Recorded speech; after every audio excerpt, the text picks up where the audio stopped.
तर मित्रांनो, हे बघा, आपण एक एक्झाम्पल दिलं होतं. x plus 10 is equal to 45 असं काहीतरी दिलं होतं.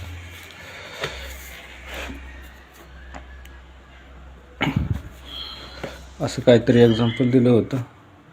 तर बऱ्याचदा काय होतं, पोरं कशी करतात, तर x आणि हे 45 मायनस 10 म्हणजे हे 10 इकडे गेलं आणि हे उत्तर आलं x.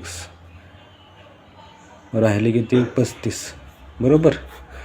आता मला सांगा, हे बरोबर आहे का? तर हे बरोबर आहे.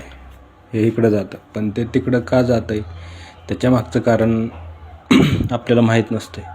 मग ते जाणून घ्या तर कसं असते ते.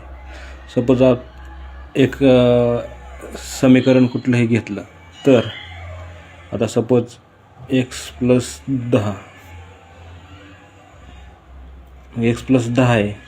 10 म्हणजे 10 आहे, तर इथं मायनस 10 आणि हे 45 मायनस 10 हे इक्वेशनमध्ये होत असतं. म्हणजे दोन्ही साईडला बॅलन्स करत असताना, इक्वेशन बॅलन्स करत असताना जर इथं प्लस जर असेल, इथं प्लस आहे तर इथं मायनस होतं. हा बेसिक कॉन्सेप्ट त्याच्या पाठीमागचा आहे. मग काय होतं, हे 10ला 10 कट होतं आणि x is equal to 45 minus 10 हे 35 असं येतं. हा बेसिक कन्सेप्ट त्याच्या मागचा आहे. तर तुम्हाला कसं वाटलं हा व्हिडिओ? तर आवर्जून सांगा. धन्यवाद.